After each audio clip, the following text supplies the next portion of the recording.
نحمدہ و نصلی علی رسولہ الکریم، اما بعد۔ عزیز دوستو، ساتھیوں، بچوں اور بزرگوں، السلام علیکم ورحمۃ اللہ وبرکاتہ۔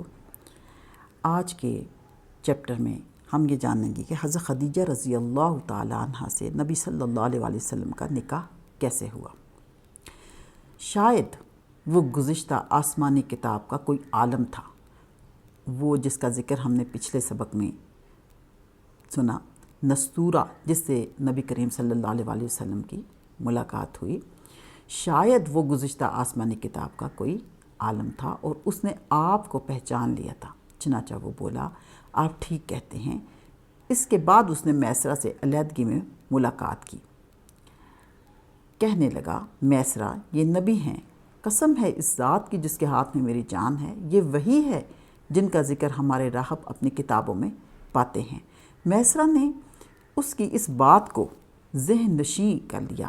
راستے میں ایک اور واقعہ پیش آیا۔ سیدہ خدیجہ رضی اللہ عنہ کے 2 اونٹ بہت زیادہ تھک گئے تھے اور چلنے کے قابل نہ رہے۔ ان کی وجہ سے میسرہ قافلے کے پیچھے رہ گیا۔ نبی کریم صلی اللہ علیہ وسلم قافلے کے اگلے حصے میں تھے۔ میسرہ ان اونٹوں کی وجہ سے پریشان ہوا تو دوڑتا ہوا اگلے حصے کی طرف آیا اور اپنی پریشانی کے بارے میں آپ کو بتایا۔ آپ اس کے ساتھ ان دونوں اونٹوں کے پاس تشریف لائے، ان کی کمر اور پچھلے حصے پر ہاتھ پھیرا، کچھ پڑھ کر دم کیا۔ آپ کا ایسا کرنا تھا کہ اونٹ اسی وقت ٹھیک ہو گئے اور اس قدر تیز چلے کہ قافلے کے اگلے حصے میں پہنچ گئے۔ اب وہ منہ سے آوازیں نکال رہے تھے اور چلنے میں جوش و خروش کا اظہار کر رہے تھے، یعنی اونٹ کو بھی محسوس ہو گیا آپ صلی اللہ علیہ وسلم کے بارے میں، آپ کی حیثیت اور مقام کے بارے میں، سبحان اللہ۔ پھر قافلے والوں نے اپنا سامان فروخت کیا۔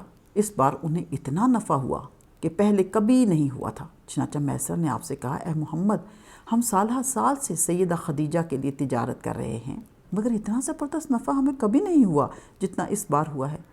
آخر قافلہ واپس مکہ کی طرف روانہ ہوا۔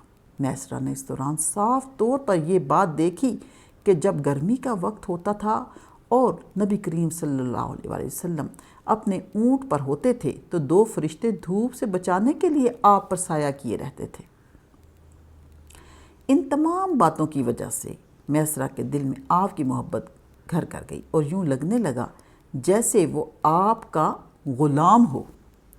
آپ صلی اللہ علیہ وسلم دوپہر کے وقت مکہ میں داخل ہوئے۔ آپ باقی قافلے سے پہلے پہنچ گئے تھے۔ آپ سیدھے حضرت خدیجہ رضی اللہ عنہ کے گھر پہنچے۔ وہ اس وقت چند عورتوں کے ساتھ بیٹھی تھیں۔ انہوں نے دور سے آپ کو دیکھ لیا۔ آپ اونٹ پر سوار تھے اور 2 فرشتے آپ پر سایہ کیے ہوئے تھے۔ حضرت خدیجہ رضی اللہ عنہ نے یہ منظر دوسری عورتوں کو بھی دکھایا۔ وہ سب بہت حیران ہوئیں۔ اب آپ صلی اللہ علیہ وسلم نے حضرت خدیجہ رضی اللہ عنہ کو تجارت کے حالات سنائے، منافع کے بارے میں بتایا۔ اس مرتبہ پہلے کی نسبت 2 گنا منافع ہوا تھا۔ حضرت خدیجہ رضی اللہ عنہ بہت خوش ہوئیں۔ انہوں نے پوچھا، میسرہ کہاں ہے؟ آپ نے بتایا وہ ابھی پیچھے ہے۔ یہ سن کر سیدہ نے کہا، آپ فوراً اس کے پاس جائیے اور اسے جلد از جلد میرے پاس لائیے۔ آپ واپس روانہ ہوئے۔ حضرت خدیجہ رضی اللہ عنہ نے دراصل آپ کو اس لیے بھیجا تھا کہ وہ پھر سے وہی منظر دیکھنا چاہتی تھیں، جاننا چاہتی تھیں کیا اب بھی فرشتے ان پر سایہ کرتے ہیں یا نہیں۔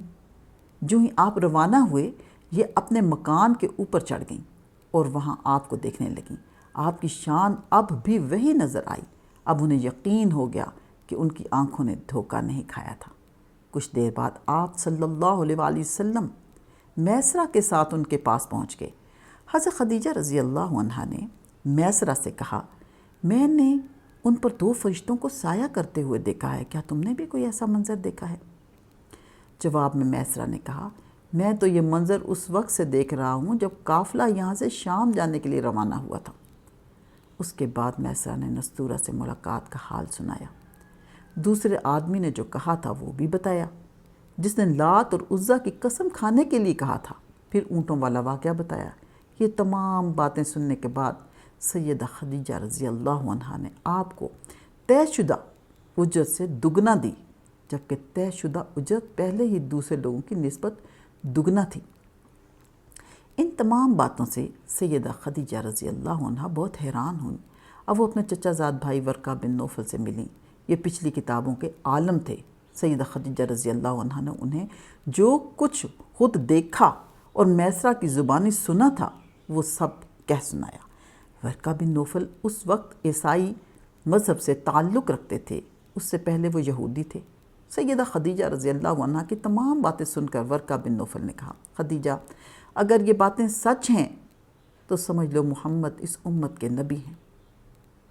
تو اس بات سے اندازہ کر لیں کہ ہم کس قدر خوش نصیب ہیں کہ ہم نبی صلی اللہ علیہ وآلہ وسلم کی امت ہیں۔ آخری نبی حضرت محمد صلی اللہ علیہ وآلہ وسلم کی امت ہیں، جو اللہ سبحانہ و تعالیٰ کو کس قدر محبوب تھے اور محبوب ہیں اور ہمیشہ رہیں گے۔ اچھا، اس امت کے نبی ہیں۔ میں یہ بات جان چکا ہوں کہ وہ اس امت کے ہونے والے نبی ہیں۔ دنیا کو انہی کا انتظار تھا، یہی ان کا زمانہ ہے۔ یہاں یہ بات بھی واضح ہو جائے کہ نبی صلی اللہ علیہ وآلہ وسلم نے سیدہ خدیجہ رضی اللہ عنہا کے لیے تجارتی سفر صرف ایک بار ہی نہیں کیا، چند سفر اور بھی کیے۔ سیدہ خدیجہ رضی اللہ عنہا ایک شریف اور پاک باز خاتون تھیں۔ نسب کے اعتبار سے بھی قریش میں سب سے اعلیٰ تھیں۔ انہیں قریش کی سیدہ کہا جاتا تھا۔ قوم کے بہت سے لوگ ان سے نکاح کے خواہشمند تھے۔ کئی نوجوانوں کے پیغام ان تک پہنچ چکے تھے، لیکن انہوں نے کسی پیغام کو قبولہ نہیں تھا۔ نبی صلی اللہ علیہ وآلہ وسلم تجارت کے سفر سے واپس آئے تو آپ صلی اللہ علیہ وسلم کی خصوصیات دیکھ کر اور آپ کی باتیں سن کر وہ آپ صلی اللہ علیہ وآلہ وسلم سے بہت زیادہ متاثر ہو چکی تھیں۔ لہٰذا انہوں نے ایک خاتون نفیسہ بنت منیہ کو آپ کی خدمت میں بھیجا۔ انہوں نے آ کر آپ سے کہا کہ اگر کوئی دولت مند اور پاک باز خاتون خود آپ کو نکاح کی پیشکش کرے تو کیا آپ مان لیں گے؟ ان کی بات سن کر آپ صلی اللہ علیہ وسلم نے فرمایا، وہ کون ہیں؟ نفیسہ نے فوراً کہا، خدیجہ بنت خویلد۔ آپ صلی اللہ علیہ وسلم نے انہیں اجازت دے دی۔ نفیسہ بنت منیہ سیدہ خدیجہ رضی اللہ عنہا کے پاس آئیں، انہیں ساری بات بتائی۔ سیدہ خدیجہ رضی اللہ عنہا نے اپنے چچا عمرو بن اسد کو اطلاع کرائی تاکہ وہ آ کر نکاح کر دیں۔ سیدہ خدیجہ رضی اللہ عنہا کی اس سے پہلے 2 مرتبہ شادی ہو چکی تھی۔ ان کا پہلا نکاح عتیق ابن مایت سے ہوا تھا، اس سے بیٹی ہندہ پیدا ہوئی تھی۔ عتیق کے فوت ہو جانے کے بعد سیدہ کا دوسرا نکاح ابو حالہ نامی شخص سے ہوا۔ ابو حالہ کی وفات کے بعد سیدہ خدیجہ بیوگی کی زندگی گزار رہی تھی، یعنی وہ بیوہ ہو چکی تھی کہ انہوں نے آپ صلی اللہ علیہ وسلم سے نکاح کا ارادہ کر لیا۔ اس وقت سیدہ کی عمر 40 سال کے لگ بھگ تھی۔ سیدہ خدیجہ کے چچا عمر بن اسد وہاں پہنچ گئے۔ ادھر نبی کریم صلی اللہ علیہ وسلم بھی اپنے چچاؤں کو لے کر پہنچ گئے۔ نکاح کس نے پڑھایا، اس بارے میں روایات مختلف ہیں۔ ایک روایت یہ ہے کہ یہ نکاح چچا ابو طالب نے پڑھایا تھا۔ مہر کی رقم کے بارے میں بھی روایات مختلف ہیں۔ ایک روایت یہ ہے کہ مہر کی رقم 12 اوقیہ کے قریب تھی۔ دوسری روایت یہ ہے کہ آپ نے مہر میں 20 جوان اونٹنیاں دیں۔ نکاح کے بعد نبی کریم صلی اللہ علیہ وآلہ وسلم نے ولیمے کی دعوت کھلائی اور اس دعوت میں آپ نے 1 یا 2 اونٹ ذبح کی۔ اس کے بعد جانیں گے اگلے لیکچر میں انشاءاللہ تعالی۔ سبحان ربک رب العزت عما یصفون وسلام علی المرسلین والحمد للہ رب العالمین۔